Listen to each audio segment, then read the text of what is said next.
പ്രിയ ഉദ്യോഗാർത്ഥികളെ, success PSCയിലേക്ക് എല്ലാവർക്കും സ്വാഗതം. ഇന്ന് നമ്മൾ SCERT 5ാം ക്ലാസ് അടിസ്ഥാന ശാസ്ത്രം ടെക്സ്റ്റ് ബുക്കിലെ ഒന്നാമത്തെ പാഠമായ ഒറ്റയല്ലൊരു ജീവിയും എന്ന ഭാഗമാണ് ചർച്ച ചെയ്യുന്നത്.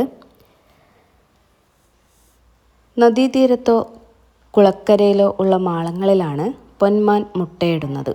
ജലസ്രോതസ്സുകൾക്ക് സമീപം മീൻ പിടിക്കാൻ സൗകര്യമുള്ള സ്ഥലങ്ങളാണ് ഇവ അധികവും താമസിക്കാനായി തിരഞ്ഞെടുക്കുന്നത്. നദീതീരത്തോ കുളക്കരയിലോ ഉള്ള മാളങ്ങളിലാണ് പൊന്മാൻ മുട്ടയിടുന്നത്. ജലസ്രോതസ്സുകൾക്ക് സമീപം മീൻ പിടിക്കാൻ സൗകര്യമുള്ള സ്ഥലങ്ങളാണ് ഇവ അധികവും താമസിക്കാനായി തിരഞ്ഞെടുക്കുന്നത്. ആഹാരത്തിനായി ജീവികൾ പരസ്പരം ആശ്രയിക്കുന്നു.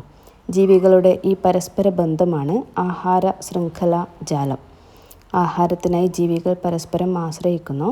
ജീവികളുടെ ഈ പരസ്പര ബന്ധമാണ് ആഹാര ശൃംഖലാ ജാലം. ജലാശയങ്ങളിൽ സ്വതന്ത്രമായി ഒഴുകി നടക്കുന്ന ചെറു സസ്യങ്ങളാണ് പ്ലവകങ്ങൾ. ജലാശയങ്ങളിൽ സ്വതന്ത്രമായി ഒഴുകി നടക്കുന്ന ചെറു സസ്യങ്ങളാണ് പ്ലവകങ്ങൾ. സമുദ്രം എന്ന ആവാസ വ്യവസ്ഥയിലെ ഉൽപ്പാദകരാണ് പ്ലവകങ്ങൾ. സമുദ്രം എന്ന ആവാസ വ്യവസ്ഥയിലെ ഉൽപ്പാദകരാണ് പ്ലവകങ്ങൾ. ചെറുമീനുകളുടെ ആഹാരമാണ് ഇവ. ചെറുമീനുകളുടെ ആഹാരമാണ് പ്ലവകങ്ങൾ. ഭക്ഷ്യശൃംഖലയിലെ ഏറ്റവും ഉയർന്ന കണ്ണിയിൽപ്പെടുന്ന ജീവിയാണ് കടുവ. ഭക്ഷ്യശൃംഖലയിലെ ഏറ്റവും ഉയർന്ന കണ്ണിയിൽപ്പെടുന്ന ജീവിയാണ് കടുവ. ആഫ്രിക്കൻ ഭൂഖണ്ഡത്തിൽ കാണപ്പെടുന്ന ഒരു മത്സ്യമാണ് ആഫ്രിക്കൻ മുഷി. ആഫ്രിക്കൻ ഭൂഖണ്ഡത്തിൽ കാണപ്പെടുന്ന ഒരു മത്സ്യമാണ് ആഫ്രിക്കൻ മുഷി. ആഹാര ശൃംഖലാ ജാലത്തിലെ ഒറ്റ ശ്രേണിയിലുള്ള ഒരു ആഹാരബന്ധമാണ് ആഹാര ശൃംഖല. ആഹാര ശൃംഖലാ ജാലത്തിലെ ഒറ്റ ശ്രേണിയിലുള്ള ഒരു ആഹാരബന്ധമാണ് ആഹാര ശൃംഖല. എല്ലാ ആഹാര ശൃംഖലയും ആരംഭിക്കുന്നത് ഹരിത സസ്യങ്ങളിൽ നിന്നാണ്. എല്ലാ ആഹാര ശൃംഖലയും ആരംഭിക്കുന്നത് ഹരിത സസ്യങ്ങളിൽ നിന്നാണ്. സൂര്യപ്രകാശത്തിൻ്റെ സാന്നിധ്യത്തിൽ കാർബൺ ഡൈ ഓക്സൈഡ്, ജലം എന്നിവ ഉപയോഗിച്ച് സസ്യങ്ങൾ ആഹാരം നിർമ്മിക്കുന്ന പ്രവർത്തനമാണ് പ്രകാശ സംശ്ലേഷണം. സൂര്യപ്രകാശത്തിൻ്റെ സാന്നിധ്യത്തിൽ കാർബൺ ഡൈ ഓക്സൈഡ്, ജലം എന്നിവ ഉപയോഗിച്ച് സസ്യങ്ങൾ ആഹാരം നിർമ്മിക്കുന്ന പ്രവർത്തനമാണ് പ്രകാശ സംശ്ലേഷണം.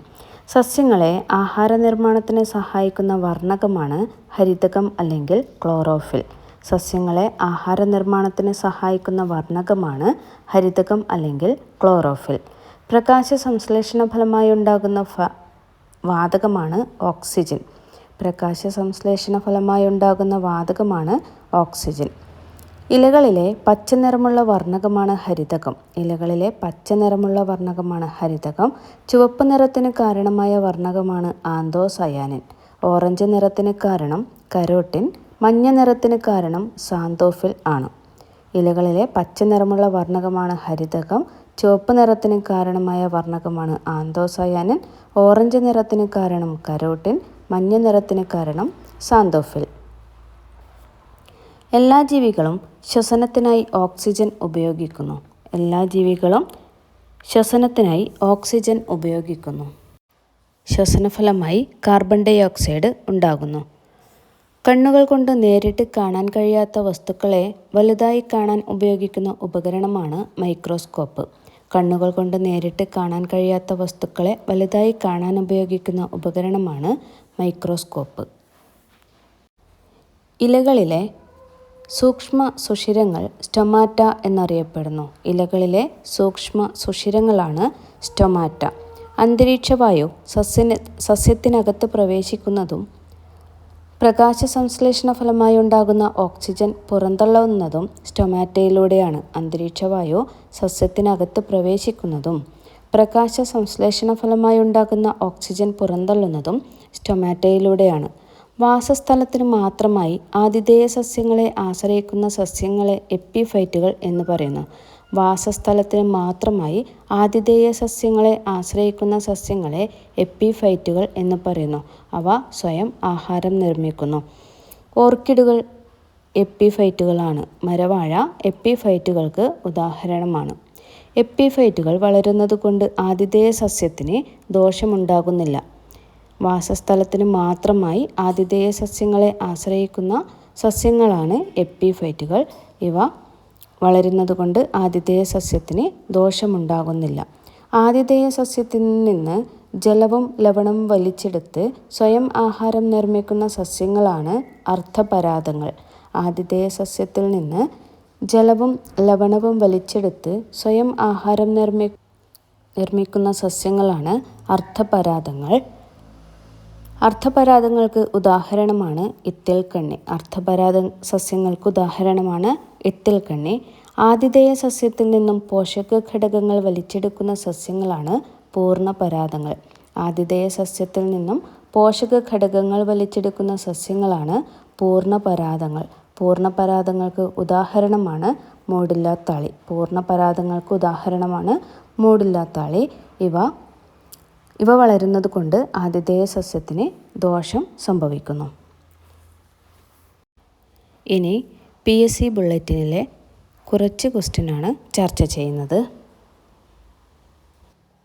ഇംഗ്ലീഷ് അക്ഷരമാലയിലെ V ആകൃതിയിലുള്ള താഴ്വരകൾക്ക് രൂപം നൽകുന്നത് നദികളാണ്. ഇംഗ്ലീഷ് അക്ഷരമാലയിലെ V ആകൃതിയിലുള്ള താഴ്വരകൾക്ക് രൂപം നൽകുന്നത് നദികളാണ്. എർഗോസ്റ്റിറോൾ എന്ന കൊഴുപ്പ് ഏത് ജീവകമായാണ് മാറുന്നത്? ജീവകം D. എർഗോസ്റ്റിറോൾ എന്ന കൊഴുപ്പ് ഏത് ജീവകമായാണ് മാറുന്നത്? ജീവകം D. ഏറ്റവും കൂടുതൽ മണ്ണൊലിപ്പ് ഭീഷണി നേരിടുന്ന കേരളത്തിലെ ജില്ലയാണ് ഇടുക്കി. ഏറ്റവും കൂടുതൽ മണ്ണൊലിപ്പ് ഭീഷണി നേരിടുന്ന കേരളത്തിലെ ജില്ലയാണ് ഇടുക്കി. ഒരു നിശ്ചിത മാസ് പദാർത്ഥത്തിന് ഉപരിതല പരപ്പളവ് ഏറ്റവും കുറഞ്ഞിരിക്കുന്ന ആകൃതിയാണ് ഗോളം. ഒരു നിശ്ചിത മാസ് പദാർത്ഥത്തിന് ഉപരിതല പരപ്പളവ് ഏറ്റവും കുറഞ്ഞിരിക്കുന്ന ആകൃതിയാണ് ഗോളം. സഹകരണ സംഘങ്ങളെ പ്രോത്സാഹിപ്പിക്കുന്നതിനെക്കുറിച്ച് പ്രതിപാദിച്ചിരിക്കുന്ന ഭരണഘടനാ അനുച്ഛേദമാണ് 43B. സഹകരണ സംഘങ്ങളെ പ്രോത്സാഹിപ്പിക്കുന്നതിനെക്കുറിച്ച് പ്രതിപാദിച്ചിരിക്കുന്ന ഭരണഘടനാ അനുച്ഛേദമാണ് 43B. സ്ത്രീകൾ അവതരിപ്പിക്കുന്ന കൂത്ത് നങ്ങ്യാർ കൂത്ത്. സ്ത്രീകൾ അവതരിപ്പിക്കുന്ന കൂത്ത് അറിയപ്പെടുന്നത് നങ്ങ്യാർ കൂത്ത്. ചുവന്ന രക്താണുക്കൾ അരിവാളിൻ്റെ ആകൃതിയിൽ കാണപ്പെടുന്ന അസുഖമാണ് സിക്കിൾ സെൽ അനീമിയ. ചുവന്ന രക്താണുക്കൾ അരിവാളിൻ്റെ ആകൃതിയിൽ കാണപ്പെടുന്ന അസുഖമാണ് സിക്കിൾ സെൽ അനീമിയ. ജാർഖണ്ഡിൽ ഛോട്ടാ നാഗ്പൂർ പീഠഭൂമിയിൽ നിന്ന് ഉത്ഭവിക്കുന്ന നദിയാണ് ദാമോദർ നദി. സേവനാവകാശ നിയമം നടപ്പിലാക്കിയ രണ്ടാമത്തെ സംസ്ഥാനമാണ് ബീഹാർ. സേവനാവകാശ നിയമം നടപ്പിലാക്കിയ രണ്ടാമത്തെ സംസ്ഥാനമാണ് ബീഹാർ. ദളിത് എന്ന പദം ആദ്യമായി ഉപയോഗിച്ചത് ജ്യോതിറാവോ ഫുലെ. ദളിത് എന്ന പദം ആദ്യമായി ഉപയോഗിച്ചത് ജ്യോതിറാവോ ഫുലെയാണ്. ദ്വീപ് പ്രദേശമായ കേരളത്തിലെ ഏക വന്യജീവി സങ്കേതമാണ് മംഗൾവനം.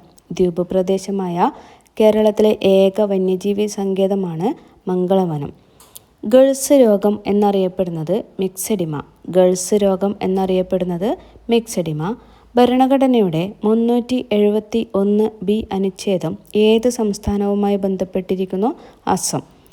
ഭരണഘടനയിലെ 371B അനുച്ഛേദം അസം സംസ്ഥാനവുമായി ബന്ധപ്പെട്ടിരിക്കുന്നു. കുറച്ച് കറണ്ട് അഫയേഴ്സ്. ഇന്ത്യയുടെ നിയന്ത്രണത്തിലുള്ള ഇറാനിലെ തുറമുഖ പദ്ധതിയാണ് ചബഹാർ. ഇന്ത്യയുടെ നിയന്ത്രണത്തിലുള്ള ഇറാനിലെ തുറമുഖ പദ്ധതിയാണ് ചബഹാർ. രാജ്യത്തെ ആദ്യത്തെ സമർപ്പിത കായിക സർവകലാശാല നിലവിൽ വരുന്നത് രാജസ്ഥാൻ. ഇന്ത്യയുടെ നിയന്ത്രണത്തിലുള്ള ഇറാനിലെ തുറമുഖ പദ്ധതിയാണ് ചബഹാർ. രാജ്യത്തെ ആദ്യത്തെ സമർപ്പിത കായിക സർവകലാശാല നിലവിൽ വരുന്നത് Rajasthan, Jaipur. 2025 global innovation index സൂചികയിൽ ഇന്ത്യയുടെ സ്ഥാനം 38. 2025 ഗ്ലോബൽ ഇന്നൊവേഷൻ ഇൻഡെക്സ് സൂചികയിൽ ഇന്ത്യയുടെ സ്ഥാനം 38. ചലച്ചിത്ര മേഖലയിലെ സമഗ്ര സംഭാവനയ്ക്കുള്ള 2023 ദാദാസാഹിബ് ഫാൽക്കെ പുരസ്കാരം ലഭിച്ചത് മോഹൻലാൽ.